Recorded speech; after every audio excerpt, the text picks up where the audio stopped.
Girlfriends cheating with friend leads to their downfall. My wife Rachel and I grew up in a largish town of close to 30,000 people. We knew each other at an early age, roughly 6 or 7. I can't specifically remember.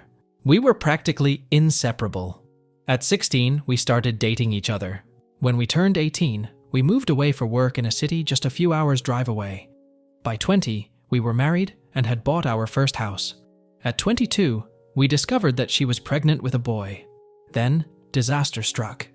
About 5 weeks before she was due to go on maternity leave, a large shelving unit collapsed and crushed her. I was told that both she and our child were killed instantly. 2 of her colleagues were also injured in the accident, one left paralyzed, the other losing his leg after it had to be amputated. The company she was working for had, in a cost-cutting measure, decided to continue using old shelving that had been written off as unsafe instead of replacing it. I still haven't quite forgiven those executives and management personnel who made that decision because they cut short the love of my life as well as killing our unborn child. It wasn't long after that I was told I had a choice on how to proceed with what her company called compensation, but I called it blood money. They wanted to settle out of court to avoid a lawsuit. I, on the other hand, was out for their blood. Just to clarify here, this is not the revenge, this is still backstory. Fortunately, due to the coverage it got, and involving several politicians, the case was settled quickly in court, roughly 3 years, in which the payout for all parties was close to 10 times the amount they had initially offered. A lot of fines were given to them for breaches of work, health, and safety. Executives were sacked, others were jailed, etc. A story for another time maybe, when I feel comfortable sharing. During this time, I was still working my job in telecommunications. My mother, bless her soul, had moved in while all this was happening to help me. I think I would have fallen apart if she hadn't been as involved as she was. It was around this time I was offered a promotion, but it involved a lot of travel around the state. I made a request to have an office in my hometown's branch, as I wanted to not only take care of businesses in the state, but in my hometown, also as there was no business representative located there, to which they agreed. After a few months, we settled into a routine of 1 to 2 weeks in the city office, 1 week in my hometown, and 1 to 2 weeks visiting the rest of the state. After a year, I decided to buy a house in my hometown, so I wasn't having to stay at my parents' place every week or so that I was home, and that I could come and go as I pleased. This is important for later in the story. It is about 4 years later that our story begins. Sorry if the backstory was a bit long. I had just returned from one of my trips on Friday and was checking in some stuff at my office when Harry, the branch's managing director, walked in. We had grown up together also, but had gone to different schools, but since coming back, had developed a very close friendship. He asked how things were, and then asked me if I wanted to come to a house party that he was having that evening. Short notice and all, but I said yes. I felt like a few drinks with friends were in order. It was there that Harry introduced me to Catherine. She was a new hire at the branch where my hometown's office was located, and was getting to know everyone being new in town. We hit it off immediately. As much of a cliche as it sounds, it was almost as if Rachel was in front of me, instead of Catherine. I won't bore you too much with the details, but after 2 years of dating, we decided to take the next step, and she moved into my hometown's house. Everything up to this point had been going really well. Catherine and my parents got along, and Rachel's parents also approved and were happy that someone could make me just as happy as Rachel had done. All was going well for close to a year when things began to change. Skype sessions were cut short suddenly. Neighbors would tell me about how a car, described to me like it was Harry's, was always seen parked in the back alley near my house whenever I was away. Some clothes that weren't mine were in my wardrobe. All signs pointed to her cheating, but she said that nothing was happening. She said that Harry would come over occasionally to discuss business, etc., but never stayed the night. I chalked it up to me being paranoid and continued on as if nothing was wrong, but there was always this feeling that something wasn't right. It was close to 6 months after that, I discovered that she had been lying to me. I had just finished closing a rather large contract with a new company, and negotiations had wrapped up earlier than I had anticipated. So instead of sticking around for the next few days, I decided to pay for an early flight home and surprise everyone. Fast forward a few hours, and I drive into my hometown and down the alley behind my house so that I could get into the house without being seen and surprise Catherine. Some part of me was curious, however, as to whether this mystery car was there. Sure enough, there was a car that was blocking the back entrance gate. I was confused for a moment, wondering if it had just been a neglectful neighbor, parking only to realize that it was indeed Harry's car. If it hadn't been for the high hedge line that I had put in a few years back for privacy, I may have well driven past my own place. Pulling up behind his car, I got out and thought it was strange that he was there so late, as she claimed that he always had left by now. As I approached the back of the house, I saw something that made my stomach drop. In my kitchen, Catherine and Harry were going at it, hammer and tong. I froze. Time stopped. There was my close friend, having sex on my kitchen bench with my girlfriend. I didn't know what to do. So many questions were running through my head. Was this real, or was I dreaming? Why were they having sex in my house? Feeling defeated, I turned and left without them seeing me. I sat in my car for what felt like an eternity. I was crying, hard, but the sadness quickly turned into anger. The same kind of anger I felt towards those that were responsible for Rachel's death. I wanted to hurt them, badly. As a pacifist, I don't believe in violence. It was then I knew I was going to punish them and destroy their lives. And what better time to start than now? I moved my car back up the alley, far enough away from my driveway that I could still see Harry's car, and then walked back to the gate where I could see into the house and called her phone. They were still going for it when it rang. They both looked at the caller ID and did a double take when my name came up. I could see that she was considering answering it, and they let it ring out. After a few moments, they were back into it again, and I dialed once again. This time, she did answer. As she was answering, I hung up and made my way back to my car. As soon as I did, she called me back. She asked why I was calling as late as I was, and I told her that I was about 10 minutes from home and didn't want to scare her coming in. She obviously was shocked and acted happy that I was coming, and the call ended very quickly after she said she was going to get up and get changed into something. I said bye and hung up. A few moments later, Harry came peeling through the gate and still half naked, jumped into his car, and took off like a bat out of hell. I smiled a little, knowing the fear that both of them would be feeling from being so close to being caught. I waited a few moments before turning my car into the same place Harry had been moments earlier. The night was fairly uneventful afterward, and it wasn't until after she was asleep that I got up and went to my office down the hall. I couldn't sleep. I needed to plan, and plan I did. The revenge. My mother always taught me to be a pacifist and to allow cosmic karma to take its course. But on this occasion, I decided that karma could use a helping hand. I decided to punish Harry and Catherine separately, but destroy both of them. I knew that Harry had a drug habit. Nothing major, but he kept it very private. I only knew about it accidentally after seeing some cocaine and weed left out in his place, but pretended I hadn't seen it when he had made attempts to cover it up. I began calling some of my more unsavory clientele and made a few discreet inquiries into obtaining some samples they were willing to part with. A few days later, I had a decent enough stash for my plan to work. About a month later, I had friends, including Harry, around for a barbecue night. After making sure that I sufficiently liquored up Harry, I told him to stay the night and sleep it off. In the early hours of that morning, I took the drugs and an assortment of my personal belongings and placed them at various places around his car, with the biggest stash in his tire well. Confident that he wouldn't find them over the few months as the rest of my plan took effect, I locked the car up and went inside to sleep. I also placed some more drugs and personal items in his house after driving him home because he was still too drunk to drive. A few days later, I staged a break-in by smashing the back pane of my back door into my kitchen and leaving it open before heading back to the city for a flight. I had several messages the moment I landed. One from my clearly panicked mom, who had found the back door smashed open and had called the police. One from Catherine in tears, and one from the local police asking me to call. After returning all the calls, I informed the police I was away on business and that I would be back the following week to talk with them. While away, I got Catherine to stay with my parents until after I got back and asked my dad to organize one of the local security companies to install cameras and an alarm system after getting the go-ahead from the police as to not ruin the scene of the crime. After getting home, I did the usual, "My God, I can't believe this has happened. And why would anyone do this?" routine.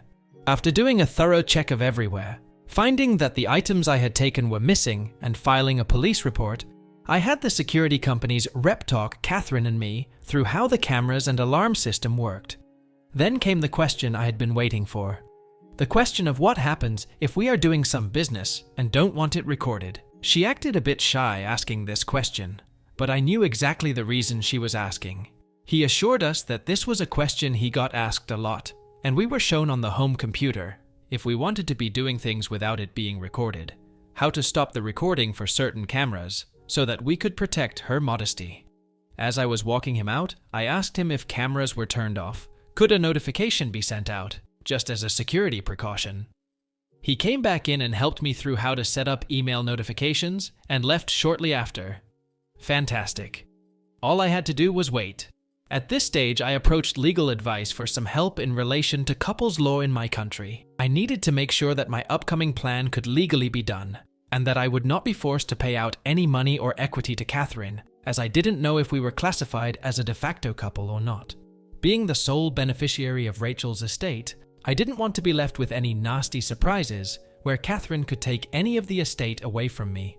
Shout out to those guys and gals there, as they helped me get in contact with a great lawyer who assured me, due to the fact that although we had been dating for close to 4 years, we had not been living together long enough to be classified as de facto.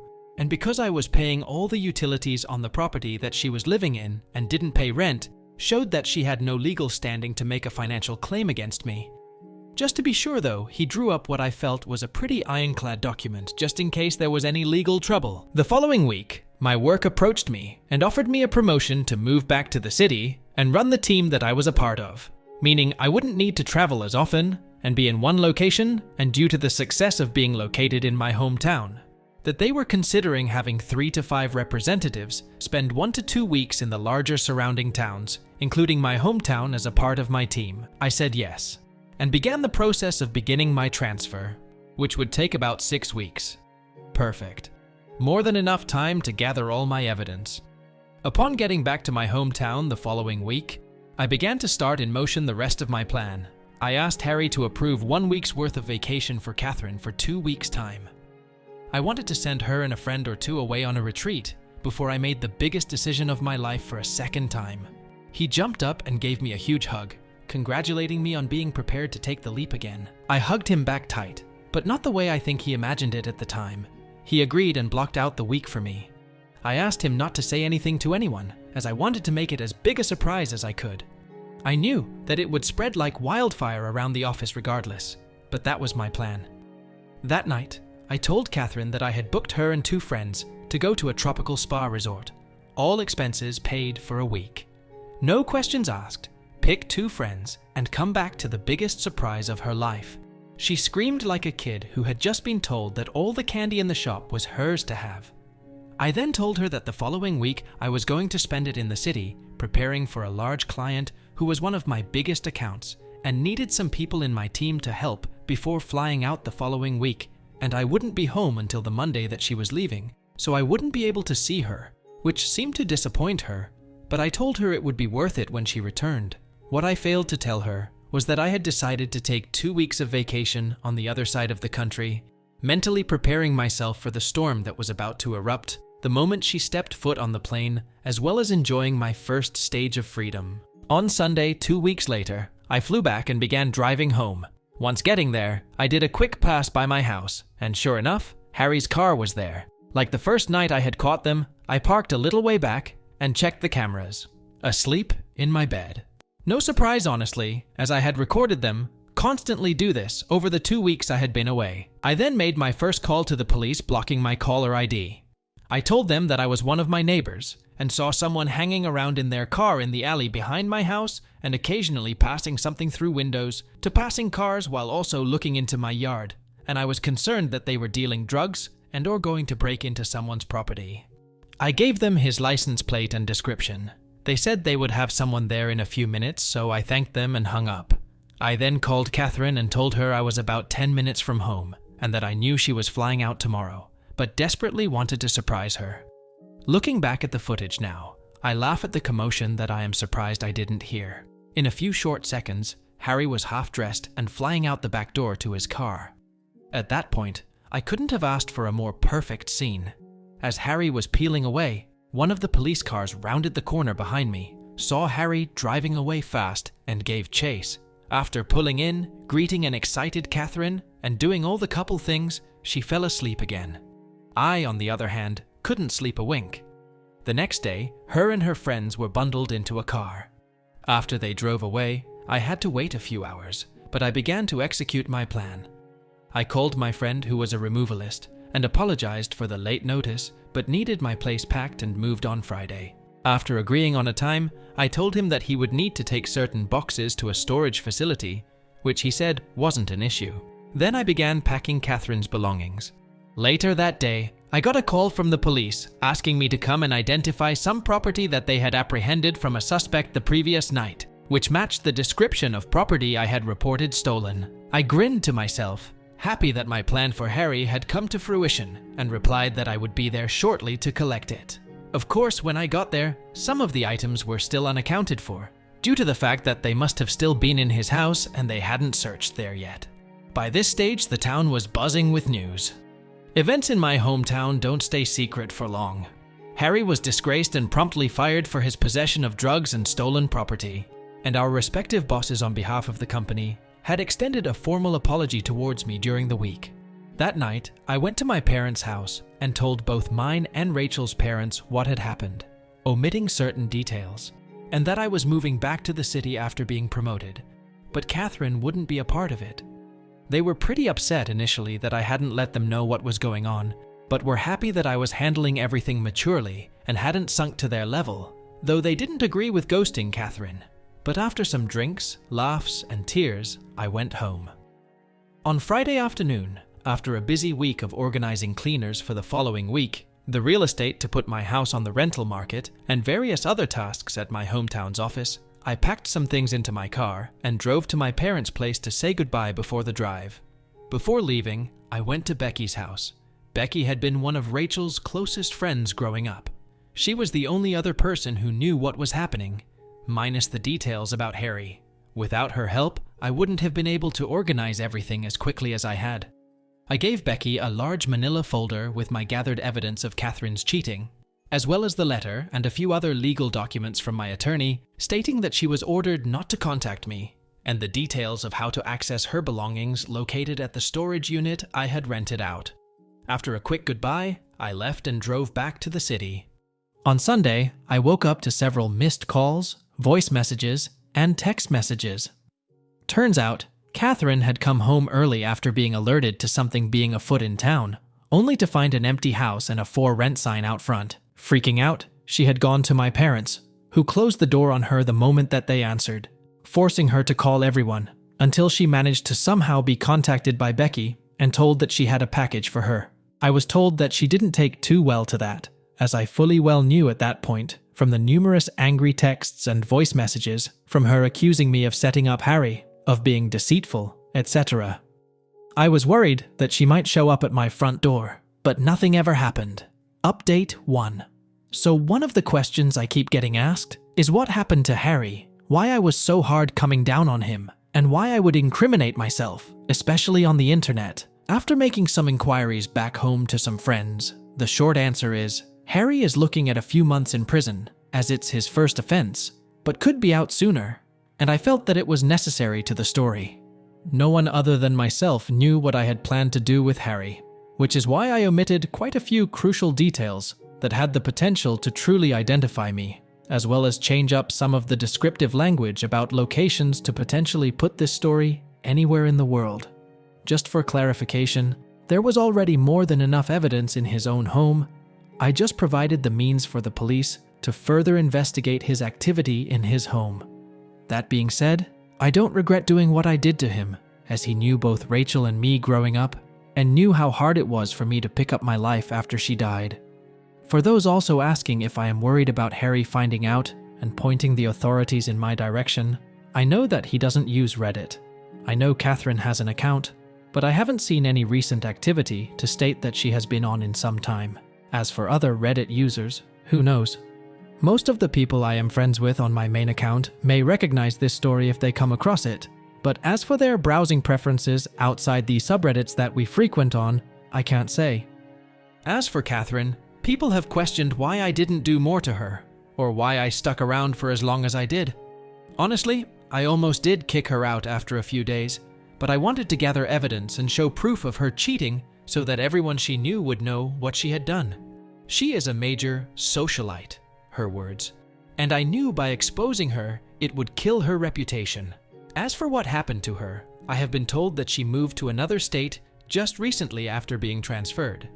From the people I have spoken to today, she was put mainly on administrative duties before her transfer, as there was quite a bit of backlash after the rumor mill made its way around town. People have questioned the legality of what I did to her, moving all her stuff out, sending her and some friends away, spending a good amount on the trip, etc. Morally, I can see that it's a pretty dick move to build up her expectations of what she thought was going to happen. This, combined with killing her status around town, was my ultimate goal, to have her experience what it was like to have everything fall around you. But from a legal standpoint, I had every right. In the time she had been living with me, she had never updated any of her personal information, driver's license, voting registration, etc., to reflect that she had moved into my house. I found out this information during the course of my preparation with my lawyer. With no concrete proof on paper to show that she was residing there, and because we hadn't met the de facto status, I was able to do what I did with no threat of backlash.